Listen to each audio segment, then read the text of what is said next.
Buenas noches, señoras y señores. Hoy vamos a hablarles de un tema que ya hemos traído aquí en algunas ocasiones, la pederastia. Si insistimos, créannos, es porque se trata de un asunto muy serio y porque una ofensiva pedófila comienza a advertirse en el horizonte.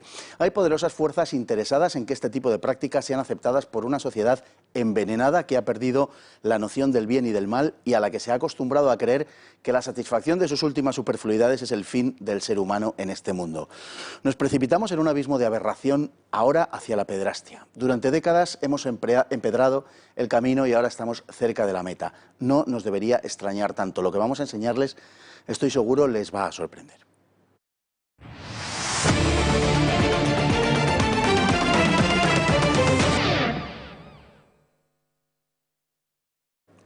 En febrero de este año 2020, en vísperas de la pandemia, Francia se conmovía con un escándalo que ha salpicado a algunos de los más ilustres representantes de la cultura del país vecino. Esto que hoy les contamos no es una simple anécdota histórica, esto que les contamos es una práctica habitual de una parte de la élite global que impulsa de modo inadvertido la aceptación de sus aberraciones como una nueva normalidad. La noticia de que el conocido escritor francés Gabriel Matzneff se encontraba bajo investigación policial acusado de turismo sexual con menores sacudió Francia hace apenas 4 meses. La reacción a este hecho fue un tanto desconcertante por cuanto Matzneff ha publicado a lo largo de los años numerosos libros relatando sus experiencias pedófilas por medio mundo, siempre bajo el amparo de las grandes editoriales y medios de prensa y con el apoyo explícito de presidentes de la República como François Mitterrand y Jacques Chirac. ¿Qué es lo que ha cambiado para que la policía se ponga ahora manos a la obra? Pues que ha saltado el escándalo debido a la publicación de una obra llamada El consentimiento, firmada por una mujer llamada Vanessa Springora, que teniendo apenas 14 años fue seducida por Gabriel Matzneff cuando él tenía 50. En ella relata cómo todo su entorno familiar y vital estuvo al tanto de tan desequilibrada relación y cómo a nadie le pareció esta lo suficientemente perversa como para denunciarlo. Y eso incluye a médicos, a policías y a sus padres y amigos. La madre de Vanessa, que trabajaba en la industria editorial cuando se produjeron los hechos, no podía ignorar las bajas pasiones de quien ya era uno de los más reconocidos escritores del país y que presumía abiertamente de sus inclinaciones y prácticas con niños. Matzneff ha negado toda la acusación, pero los indicios de su comportamiento y las pruebas son abrumadoras y no solo en este caso. Gabriel Matzneff es autor de un libro titulado Las menores de 16, en el que describe sus relaciones con niñas adolescentes. Fotos íntimas de niños y niñas que Matzneff seducía o compraba aparecían en una web editada por uno de sus admiradores sin que nada se escondiese. Junto con un amigo íntimo, Christian Giudicelli, recorrían los paraísos del tercer mundo a los que los pedófilos acuden para obrar con impunidad: Filipinas, Marruecos o Tailandia. Matzneff ha hecho siempre abiertamente gala de sus actividades hasta el punto de que en sus diarios publicados en 1985 relataba cómo mantenía relaciones sexuales con 4 niños al mismo tiempo, algunos de ellos de apenas 8 años de edad. Gallimard, la más prestigiosa editorial francesa, ha anunciado que por vez primera en 140 años de existencia va a eliminar las obras de un autor de su catálogo. Otro presidente francés que prestó su apoyo a un destacado pedófilo fue Nicolas Sarkozy, que no tuvo empacho en defender a su ministro de Cultura, Frédéric Mitterrand, sobrino de François Mitterrand, tras publicar aquel en sus memorias sus episodios de turismo gay en los que incluía ocasionales contactos con menores. Las investigaciones policiales han puesto de manifiesto la extensión de este tipo de comportamientos en el pasado y cómo estuvieron bastante generalizados entre una cierta élite social. Fabrice Thomas, antiguo amante de Yves Saint Laurent y de Pierre Berger, cuenta en su libro de memorias cómo la pareja convirtió su finca en Marrakech en un serrallo por el que pasaron numerosos famosos, entre los que se encuentran Andy Warhol, Catherine Deneuve o algunos miembros de los Rolling Stone. El objetivo era tener sexo con niños en torno a los 10 años e incluso menores de esa edad. Los protagonistas de estos episodios han disfrutado de una impunidad durante décadas que les ha permitido relatar abiertamente sus aberrantes prácticas con niños. Los propios Rolling Stone escribieron una canción en 1968, Stray Cat Blues, en la que relataban sus experiencias sexuales con chicas de 15 años. Para escritores famosos, actores, actrices, financieros, políticos, directores y propietarios de medios de comunicación y estrellas del rock, nada fuera de lo habitual. Vamos a presentarles hoy a las dos personas con las que vamos a compartir este programa, porque va a versar sobre este asunto de la pedofilia. Como les digo, no creo que les deje indiferentes por lo que les vamos a enseñar. Son don Carlos Esteban, muy bienvenido, ¿Qué tal? y don Marcel García, que ya estuvo aquí también para hablar un poco de lo mismo cuando lo abordó él en uno de sus habitualmente brillantes vídeos. Bueno, empieza el que quiera. Vamos a hacer una reflexión, y es que la pedofilia y la pederastia están más extendidas entre unas ciertas élites de lo que a priori la gente de la calle puede creer. Yo creo que hay tres cosas aquí, o sea, no completamente distintas, relacionadas, pero sí muy diferenciables. Una es el culto a la transgresión que se da en el mundo de la cultura. La cultura se nos ha vendido desde hace unos 100 años, una cosa así, que consiste en transgredir las normas, y entonces, claro, lógicamente, si tú eres un gran novelista o tal, se espera de ti, no solo se te permite, sino que se espera de ti que transgredas las normas. Lo segundo es una cosa que estamos viendo en aspectos muy diferentes de la vida, que es la diferenciación de la casta superior, del poder. El poder consiste, el poder real, el poder que les mola, divertido y tal, es poder hacer lo que la gente normal no puede hacer. Es decir, estoy por encima de la ley, por encima de las normas, por encima de la moral, que a ti te va a suponer un problema grave, probablemente la cárcel. Y en tercer lugar, una cosa que es muy importante, muy compleja y muy sutil, que es el aborrecimiento que tiene el mundo moderno, y aquí entramos en aguas muy oscuras, al niño, porque es el símbolo de la inocencia. Y esa pedofilia que hemos visto en estos personajes, al final, de otra manera, nos la impone el propio sistema educativo. Bueno, lo primero que decías me recordaba en fin, a lo que le pasó a Jack Kerouac cuando después de On the Road, con los Beatniks, etcétera, aparece luego todo el movimiento hippie, y el tío decía, no, si yo no quería desencadenar nada de esto, a mí no me nombren el gurú del asunto, ¿no? Es una constante. Bueno, don Marcel. Sí, no, es muy interesante esto que comentas, de que quieren, como la élite, como que quiere desmarcarse, ¿no?, de la muchedumbre, de la sociedad normal. Pero es interesante también remarcar que no se trata simplemente, o siempre por lo menos, de una élite política, sino que también es una élite, en este caso, por ejemplo, los Rolling Stones, ¿no? Gente muy adinerada, gente con mucho poder y mucha influencia, que por otra parte yo creo que cuando ya lo han experimentado todo, cuando ya tienen tanta pasta, tienen lo que quieren y hacen de todo, pues como que siempre quieren algo más. Y ese algo más pues los lleva a saltarse las normas y a lo que tú muy bien comentabas, ¿no?, que es, en este caso, pues esta aberración del sexo con menores. Es una aberración también visto ahora, porque comentábamos antes que en otras épocas históricas, efectivamente, se casaban con una edad muy inferior y existían ese tipo de relaciones. Claro, pero entonces no era una niña. Es que esa es la cuestión.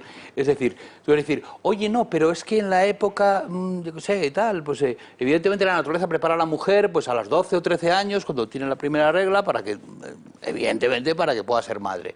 Y entonces eso no es tan aberrante. Bien, vamos a ver, lo primero que hay que decir es que es una cuestión, en esto sí que es claramente cultural. Si la niña, por su cultura, es preparada para una serie de responsabilidades maternales y familiares, etcétera, y tal, pues evidentemente la ves como una mujer, sin más.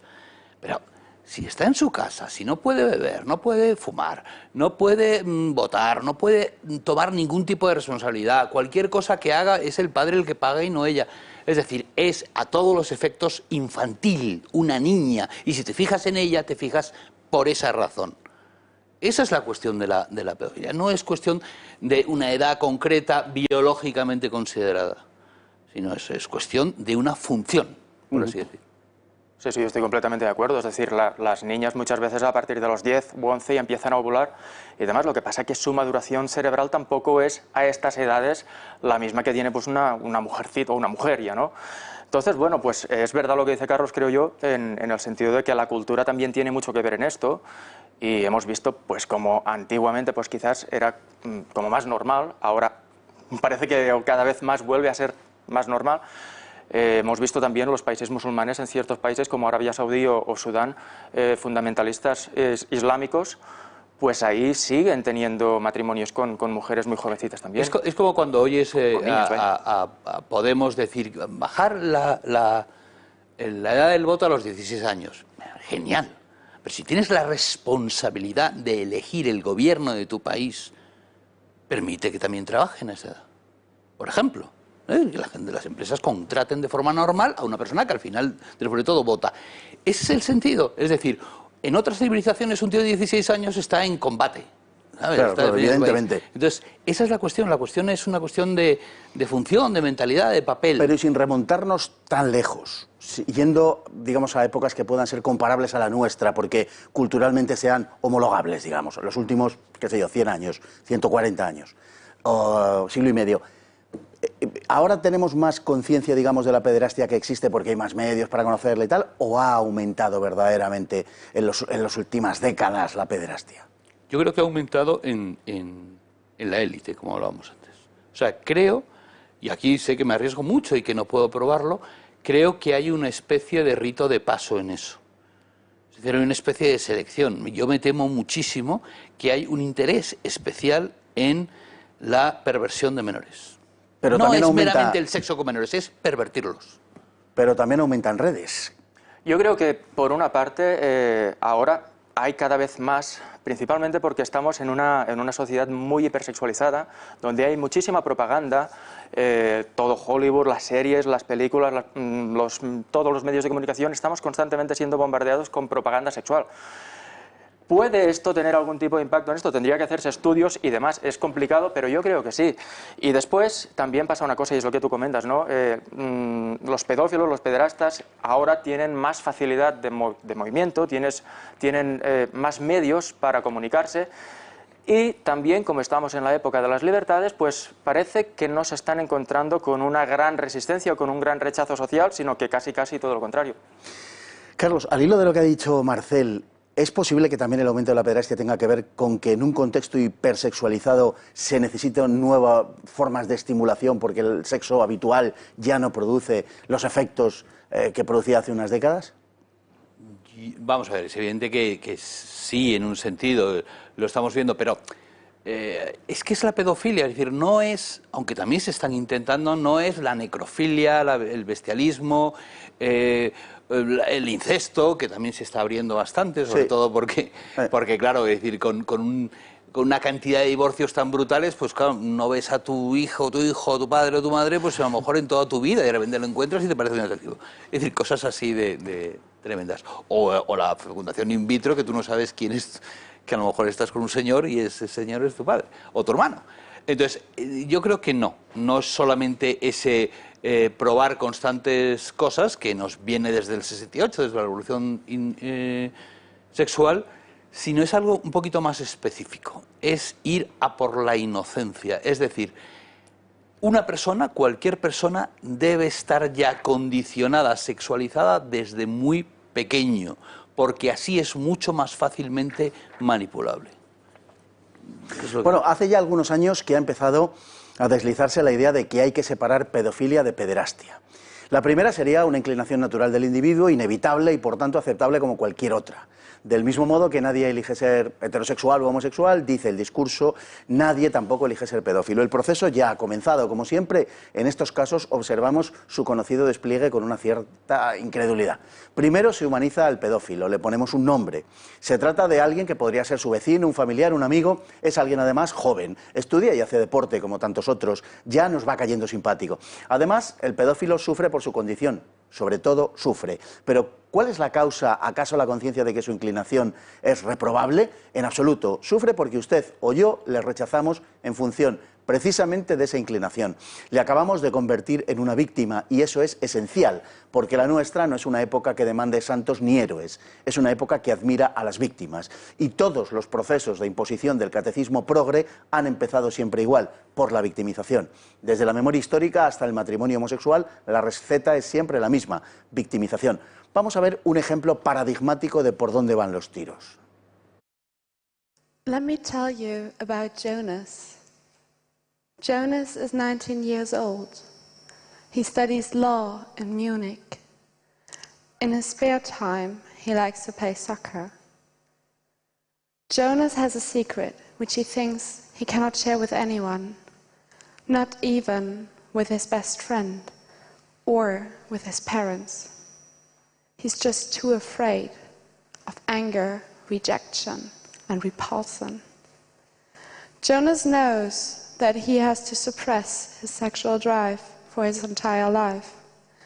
And he also knows that there will never be a loving and fulfilling partnership that he can enter. Because Jonas is a pedophile. He's only attracted to female children between the ages of 6 and 12 years. But since he's aware of the consequences for the children, he has never given in to his sexual drive. In the ICD-10, the International Classification System for Illnesses, pedophilia is coded as the sexual preference for pre-adolescent children. It is listed under the sexual disorders. It occurs unrelated to socio-economical status and unrelated to educational level. So generally speaking, anyone could be born a pedophile. It is crucial to understand the difference between pedophilia and child sexual abuse. Pedophilia is only the sexual preference for pre-adolescent children. Children can easily become victims of child sexual abuse because of their loyalty and because of ease of access. For example, a stepfather might abuse a stepdaughter because he feels anger or jealousy towards her mother. Not every pedophile abuses children, and not everyone who abuses children is a pedophile. Differentiating between these two groups is essential. But a pedophile who doesn't abuse children has done nothing wrong. La puesta en escena, la languidez, la calidez el truco de la exposición. Jonas. Si das un nombre, ya es una manera de personalizarlo, empatizar, claro. evidentemente, y juega al fútbol. Y tiene un secreto que no puedo decir. Mira, todos los trucos que hay aquí. Uno es, por supuesto, no tiene nada que ver, él siente atracción exclusiva de mujeres, hacia mujeres entre 6 y 12 años, pero nunca va a hacer... Vamos a ver, estás en una sociedad hipersexualizada que además todos los días, desde toda la publicidad del mundo, te dice rompe las reglas, haz lo que quieres, hazlo tal... ¿Y de verdad crees que Jonas no lo va a hacer nunca? No, por favor, no me cuentes historias. Es decir, que si eres tú, si es esa misma sociedad la primera que dice que tienes que hacer todo lo que debe porque lo contrario es represión y es lo peor que existe.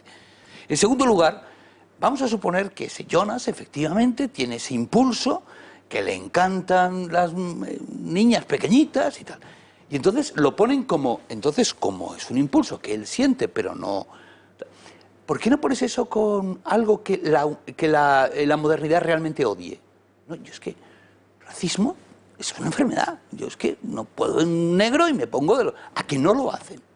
¿A que no lo van a mirar nunca con simpatía? Esa es la cuestión. La cuestión es que Jonas, por ejemplo, pobrecito, no tiene la culpa. Y sin embargo, una sociedad no puede permitirse un Jonas. Esa es la cuestión. No sé qué habrá que hacer con Jonas.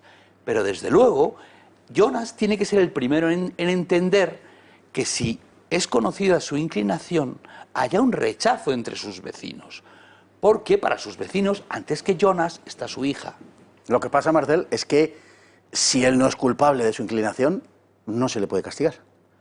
Claro, aquí la cuestión está en transformar, como bien dice Carlos, a Jonas en una pobre víctima, ¿no? Haciendo esto, con este uso del lenguaje que tiene también estudiada esta psicóloga, pues nos olvidamos de quién es la verdadera víctima. La verdadera víctima es aquel niño que será acosado sexualmente por Jonas, no es Jonas. Lo que pasa es que con estos truquillos psicológicos terminan por confundirnos y terminan por modificar nuestra propia percepción del asunto. Y otra cuestión fundamental, Jonas tiene 19 años, pero ¿qué pasaría si tuviese 50 años? Que los tendrá. Que los tendrá, y también le seguirán gustando las niñitas de 10 y de 12. ¿Qué hacemos con Jonas? Porque eso es una cosa que no contesta. Es decir, de acuerdo, ya nos has conmovido a todos. ¿Y ahora cuál es tu propuesta. Claro. No hay propuesta. No, es el espectador el que tiene que sacar la conclusión. Eso es, vale, de acuerdo. No, Claro, y como no te puede pases- parecer inducido. Y como te pases, te van a juzgar. Como te pases de durillo, pues te van a juzgar. Hablaremos de eso en la segunda parte, donde vamos a seguir viendo esta charla TED, este vídeo de esta psicóloga acerca del asunto, y donde nos va a plantear una serie de temas a los que hay que dar respuesta, porque con seguridad esto se va a plantear en público dentro de no mucho tiempo. De hecho, esto ya es público, pero quiero decir para el gran público. Nos vamos a la publicidad, volvemos rápidamente y retomamos este asunto.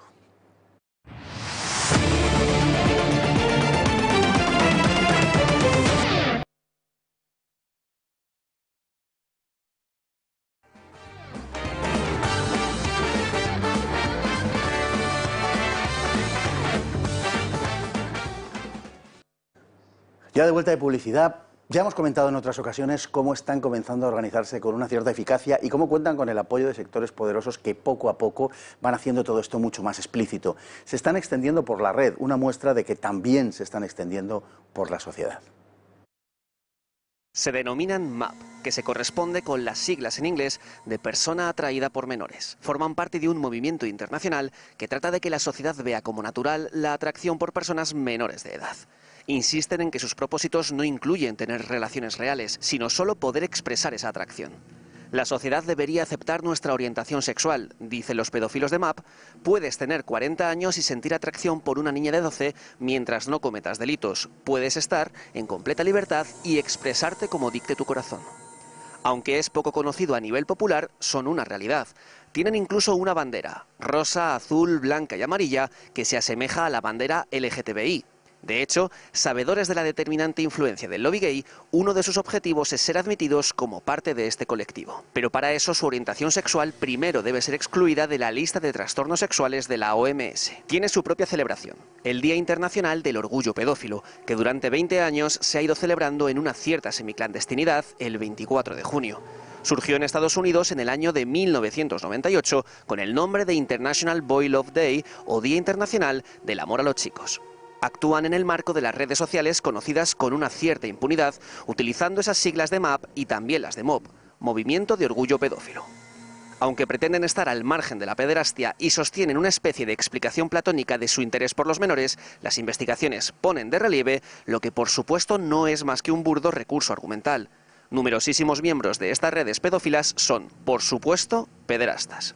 Pese a ello, han obtenido escandalosos éxitos en algunos sitios, como en Holanda, donde el Tribunal de Apelaciones de Arnhem dio la razón a una asociación pedófila ya que, en su condición de tal, no había cometido delito alguno.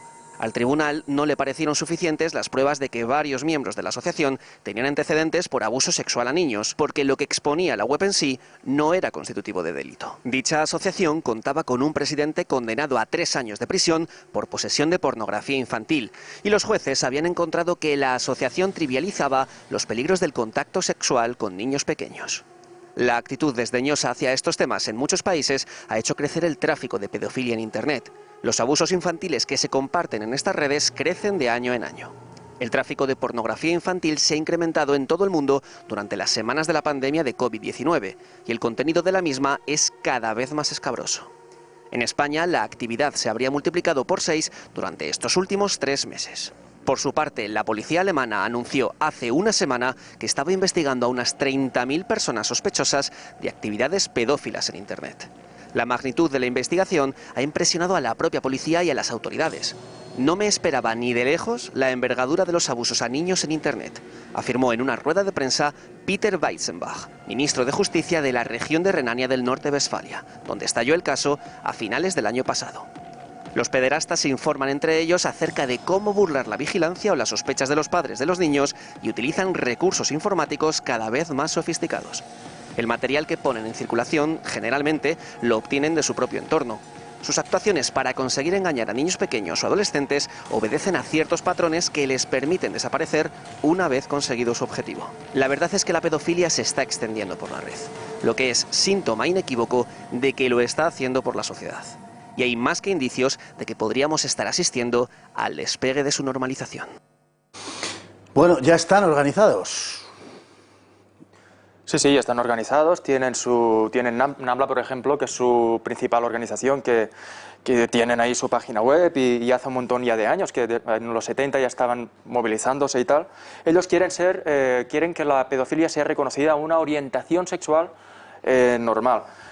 Yo entré en la página web de NAMBLA y ahí tú te encuentras pues un discurso victimista, un montón de cosas te encuentras, pero te encuentras principalmente un discurso victimista muy parecido al que estamos acostumbrados por parte de los LGTB, donde pintan al pobre pedófilo como alguien que es incomprendido, que la sociedad, que es una persona de bien y la sociedad no lo comprende y tal, y que se lo pasa muy mal. Entonces están adoptando este tipo de técnicas victimistas, pero evidentemente están ya organizados, y sobre todo lo que comentáis ahí también, ¿no? En las redes sociales lo ves cada vez más, ves un montón de gente que está ya organizándose también por ahí, y hasta que no los localizan y si hay un poco de suerte les cierran el chiringuito, pues por ahí también hacen sus cosas. Pero cuando una cosa se repite una y otra vez, siempre el mismo patrón idéntico, no tenemos no ya solo el derecho, sino incluso la obligación de darnos cuenta y reaccionar.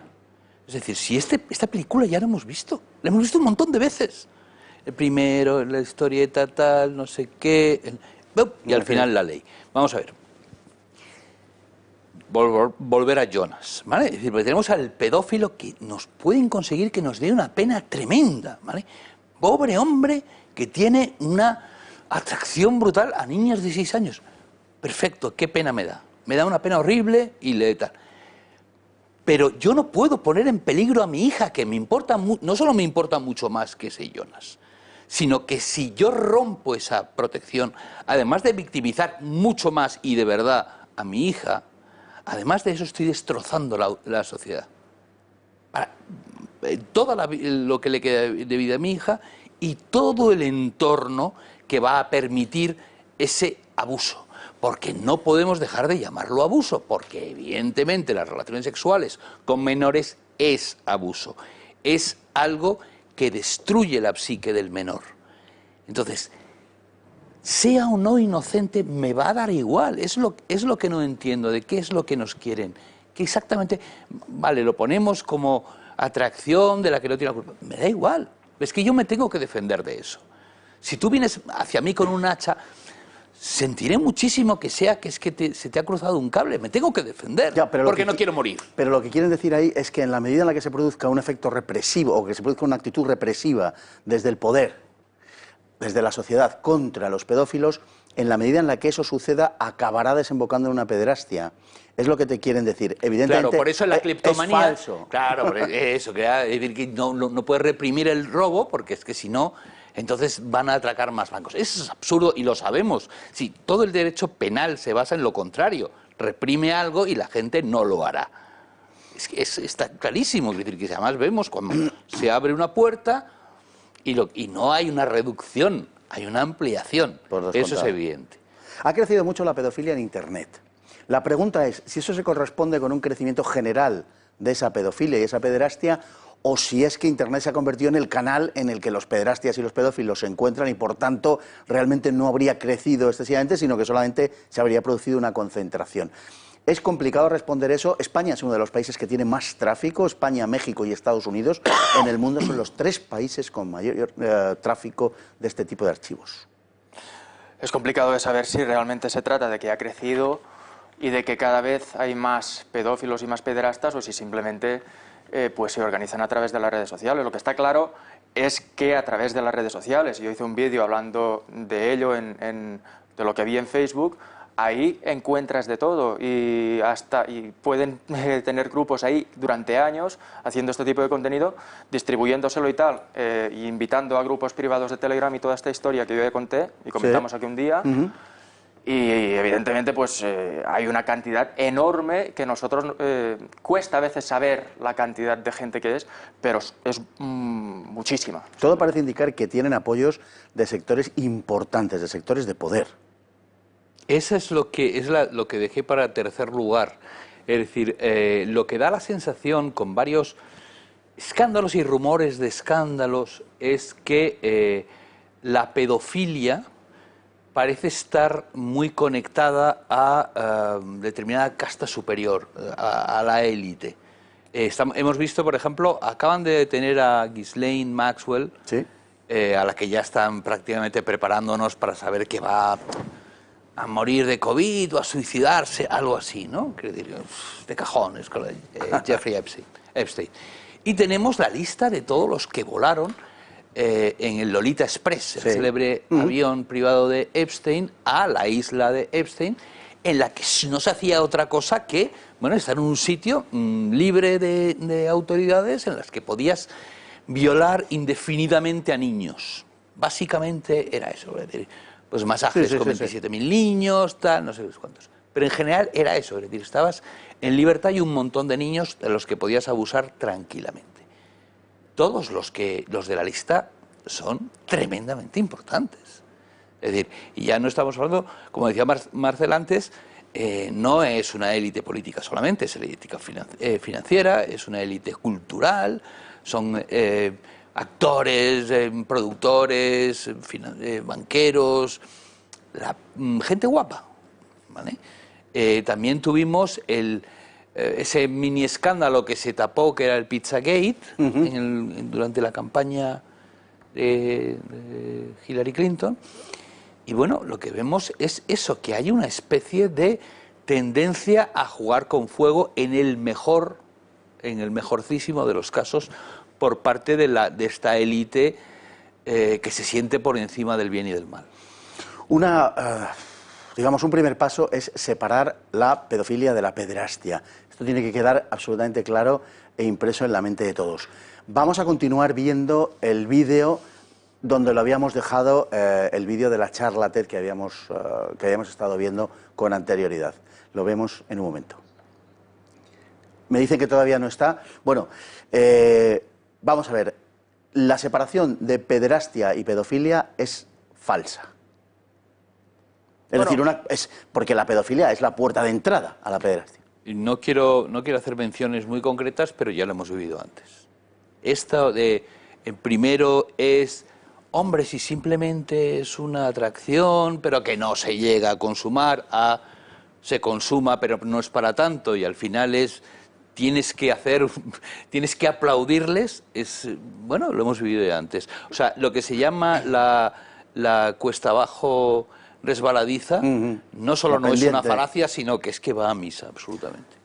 Sí, que simplemente es una estrategia para confundirnos. Es decir, es lo que se conoce como la ventana de Overton. Empiezan así, empiezan diciendo que bueno, que la pedofilia simplemente pues es una orientación alternativa y demás, y al final pues en 10 años lo que quieren conseguir es que tú veas a un hombre de 40 años con una mujer, con una niña de 8 y te parezca normal porque ya se haya normalizado. Es decir, tenemos que ser conscientes de que ahora es el momento de crear la resistencia y no esperar y no empezar a relativizarlo y a ver como si esto fuese algo aceptable, porque esto es precisamente lo que quieren. Sobre todo lo que decía antes.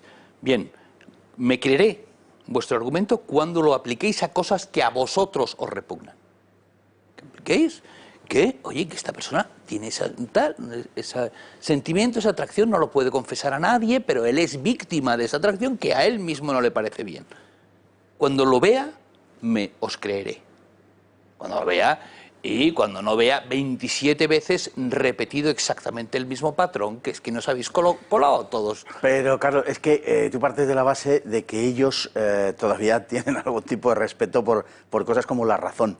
Quiero decir, es evidente que el argumento que es perfectamente válido desde el punto de vista lógico. El problema es que no respetan la lógica. Para que un argumento sea válido tiene que poder ser utilizado en otras circunstancias. Eso es lo que le da validez al argumento, su carácter universal. Bien, ellos te dirían, es que no es lo mismo, son cosas diferentes. Sí, claro que son cosas diferentes, pero son análogas. Es decir, la cuestión por la que nos quieren meter una cosa que ellos mismos reconocen que para el común es repulsivo, es diciéndonos que la persona que lo siente, primero, no lo lleva a cabo, y segundo, que él mismo se avergüenza de ello y lucha. Bien, de acuerdo. Pues entonces, aplíquenlo a cosas que ustedes encuentren repugnante. Que no será lo mismo, pero la base es la misma. Es más, la homofobia está ya como enfermedad psicológica. Sí. Es tan divertido que ha pasado de la homofobia. Nadie lo aplica. Nadie lo aplica, nadie dice, no te metas con el pobre, que es un homófobo, pobrecillo, sufre de homofobia. ¿A que no? No. Jamás.